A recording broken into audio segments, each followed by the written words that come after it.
Às vezes o silêncio do Senhor nos incomoda, porque nós queremos que Deus fale quando nós quer. E eu orava, irmão, e dizia: Senhor, responde, é para ir, não é para ir.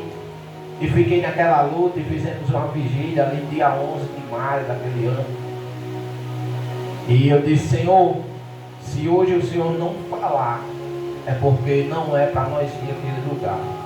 Essa foi a minha oração antes de começar a vigília. E a prova é o Senhor naquela noite, irmão.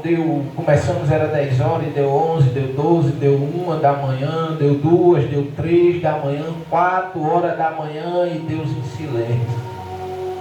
4h30 nós encerrava a vigília. Quando deu 5, 4h45 da manhã, irmão, Deus tomou uma mulher, aleluia, ali atrás a vigília foi, aleluia. E Deus diz o seguinte: Deus manda dizer que vá, porque estou eu no negócio. Glória eu a Deus, levanto tua outras terras, porque tenho eu algo contigo naquele lugar. E quando Deus fala aquilo, irmão, eu me ajoelho, oro ao Senhor, agradeço por Ele ter falado. E nós louvado seja o nome do Senhor. E como Deus tinha prometido, tinha eu algo naquele lugar. E não entendia eu os planos do Senhor. Fui na cega, irmão. Aleluia, Jesus.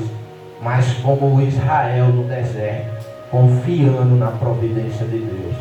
E chegamos acolá, irmão, Deus abençoado, nos deu a nossa casa própria. Louvado seja Deus, por nós vivíamos de aluguel, né? E Deus foi abençoando. E para a glória de Deus, irmão, para que o Senhor venha ser glorificado, né? Aleluia, Jesus. Aquilo que Ele prometeu, Ele é fiel para cumprir a nossa vida. Cabe a nós, irmão, ficar na posição que o Senhor nos colocou. Mas eu não vim aqui para falar de mim, irmão. Vim para falar da palavra do Senhor. Eu digo isso porque eu vinha no caminho e vinha lembrar de um certo dia, irmão. Chega um jovem lá de Macaíba. E ele olhava para mim, sempre que nós começávamos, ele dizia: Frank, aleluia, Jesus. E ele sempre me falava de um profeta, e eu só ouvia, mas nunca tinha conhecido a história. E ele sempre olhava para mim e dizia: Frank, o problema dos cristãos hoje é que eles estão frouxos. Aleluia, Jesus. E ele dizia: é por isso que eu gosto do profeta, aleluia. Agora fugiu o nome do profeta da mente. O irmão Jonathan sabe o nome dele. E ele sempre me falava o nome daquele profeta. Mas o irmão Jonathan, irmão, está aqui conosco. E ele sempre me lembrava daquele profeta. E eu vinha no caminho, irmão, lembrando de quantas vezes, aleluia, ainda não tinha esse altar, tinha uma porta aqui atrás. E no dia da angústia, irmão, a irmã louvou aqui nessa noite o lugar secreto. E quantas vezes eu não passei por essas portas, entrava por aqui, irmão, e eu só fazia uma coisa diante desse altar, irmão: era chorar. Chorar pedindo a Deus graça, força, para que não viesse parar, irmão, porque a luta muitas vezes era grande, era sofrida. Aleluia. Quem está aqui, alguns que estão aqui conhecem, irmão, a trajetória, sabe da luta que nós enfrentamos nesse lugar. Aleluia, Jesus. Mas quando eu saí daqui, irmão, eu levei um bocado comigo. Aleluia, Jesus. Porque desde o dia que eu saí daqui, irmão, eu não parei de orar. E eu naquele lugar, eu sempre orava e dizia: Senhor, envia alguém, abre uma igreja, abre um templo, abre um ponto de pregação naquele lugar, Senhor. E quando eu soube, irmão, que essa igreja foi aberta novamente, o meu coração saltou de alegria. Eu dizia ainda: há esperança para a árvore cortar. Aleluia, Jesus. Quem olha, irmão, não vê fruto, não vê nada, aleluia, Jesus. Mas o que importa é a raiz que está embaixo. Porque enquanto tiver raiz, aleluia, Jesus, a árvore ainda pode crescer. Enquanto a raiz estiver firmada no solo, enquanto a água que rega as raízes ainda for Jesus, irmão, ainda há esperança. Aleluia, Jesus.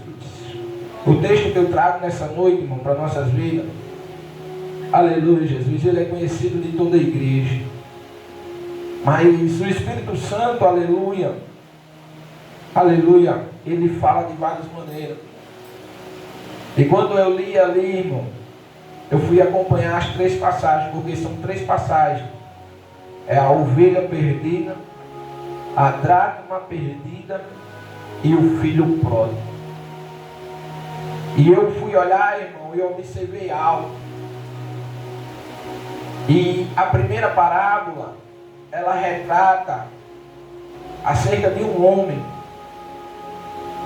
que, perdendo uma das suas ovelhas, a Bíblia diz que ele sai, ele vai procurar, ele vai atrás, aleluia, daquilo que é seu.